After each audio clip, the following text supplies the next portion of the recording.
My channel Pravasthi family vlogs. So ఇవాళ నేను potato chips చేద్దాం అనుకుంటున్నాను. సో అది ఎలా చేయాలి అండ్ క్రిస్పీగా ఎలా అవుతాయి అనేది నేను క్విక్గా ఈ వీడియోలో చూపిద్దాం అనుకుంటున్నాను. సో చూసేయండి. సో దీనికోసం ఏం చేయండి అంటే నేను ఇలా బిగ్ సైజ్లో పెద్దగా ఉండేటువంటి పొటాటోస్ తీసుకున్నాను. సో వీటిని పీల్ చేసేసుకోండి ఫస్ట్. అండ్ చూడండి ఇలా పీల్ చేసేసుకొని నేను ఒకసారి వాష్ కూడా చేసుకున్నాను. ఇప్పుడు ఏం చేయండి అంటే వీటిని వాష్ చేసుకున్న వాటిని నా దగ్గర ఇది అవైలబుల్గా ఉందండి. సో ఇప్పుడు ఏం చేయండి అంటే పొటాటోస్ని ఇలా ఈవెన్గా తీసుకొని కట్ చేసుకోండి. ఇందులో పొటాటో చిప్స్ లాగా.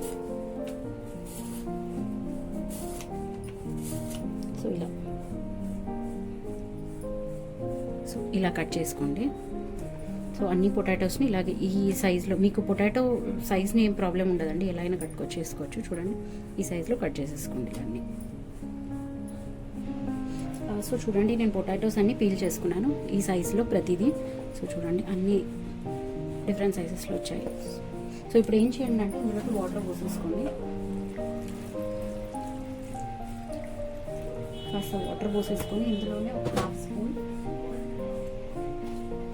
సాల్ట్ వేసేయండి. సో సాల్ట్ వాటర్లో వీటిని బాగా వాష్ చేసేసుకోండి. ఇలా చేసుకున్నాక ఏం చేయండి అంటే ఒకటి వాటర్ పోయి ఇలాంటి బౌల్ తీసేసుకొని ఇందులోకి కంప్లీట్గా వాటర్ అనేది పోయేలాగా అందులో వేసేసుకోండి. సో చూడండి నేను ఇలా కడిగేసుకున్నాను వీటిని అన్నిటిని సాల్ట్ వాటర్లో. ఇప్పుడు ఏం చేయండి అంటే ఒక కాటన్ క్లాత్ తీసేసుకొని ఒక్కొక్క దాన్ని సపరేట్గా ఆరబెట్టేసుకోండి. అండ్ ఒకటే ముద్దలాగా వేయకండి, ఒక్కొక్క దాన్ని సపరేట్గా పెట్టుకోండి. అండ్ ఒక 10 మినిట్స్ అనేది ఆరనివ్వండి. సో దట్ వీటికి ఉన్న తడి అనేది కంప్లీట్గా పోవాలి మనకి. సో ఇంకా చూడండి నేను ఒకటి కాటన్ వైట్ క్లాత్ తీసేసుకొని ఒక్కొక్క దాన్ని సపరేట్గా ఇలా పెట్టేసుకున్నాను. సో ఇలా ఆరబెట్టేసుకోండి. సో ఆరబెట్టుకున్నాక మనం ఇంకేం లేదు, ఫ్రై చేసేసుకోవడమే. వీటిలో తడి ఉండకుండా చూసుకోండి అంతే. ఒక 10 మినిట్స్ పెట్టేసుకోండి. నేను బయట పెట్టాను. సో చూడండి నేను వీటిని ఇంకా ఒక క్లాత్ మీద పెట్టేసి ఆరాక తీసుకొచ్చేసాను. సో ఇప్పుడు ఇంకా కడాయి పెట్టేసుకుని అందులో ఫ్రై చేసేసుకోవడమే. సో ఒక బాండి తీసేసుకొని ఇంకా ఆయిల్ అనేది బాగా వేయడమనివ్వండి. ఆ తర్వాత అవి వేసేసుకోండి. ఆయిల్ బాగా వేడయ్యాక ఇందులో వేసేసుకోండి.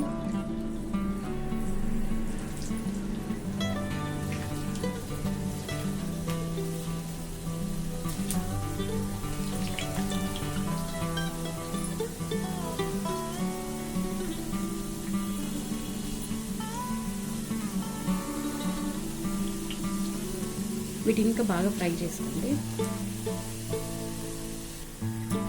చూడండి ఇంకా మీకు ఈ కలర్లో అయ్యాక ఇంకా వేరే దాంట్లోకి తీసేసుకోవడమే.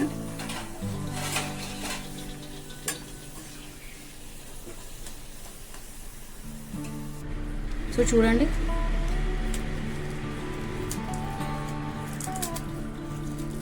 మీకు సౌండ్ వినిపిస్తుంది కదా.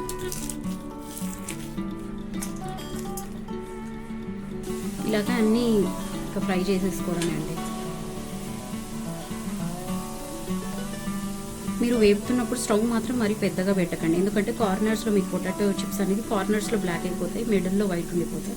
సో మీరు ఏం చేయండి అంటే ఇలాగే నార్మల్గానే పెట్టండి, మరీ పెద్దగా పెట్టకండి. సో అంతే అండి. చూడండి ఎంత క్రంచిగా అయ్యాయో, మనం బయట చేసుకున్నట్టుగానే. చూడండి మనం బయట తెచ్చుకున్నాక వీటికి ఏం డిఫరెన్స్ లేదు. చూడండి అంతే అండి. ఇందులోకి నార్మల్ కాస్త రెడ్ చిల్లీ,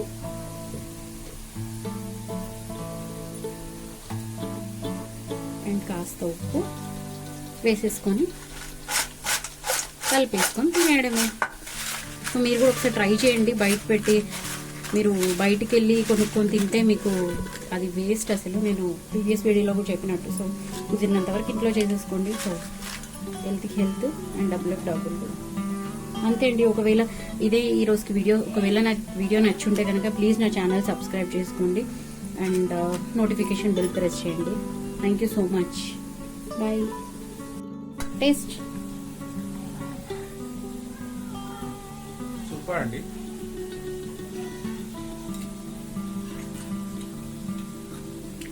అక్యూరేట్గా మనకి స్వీట్ షాప్లో కానీ అక్కడ చిప్స్ షాప్లో కానీ ఇలా చేస్తారో అలానే ఉంది. And healthy oil, good food. కరామా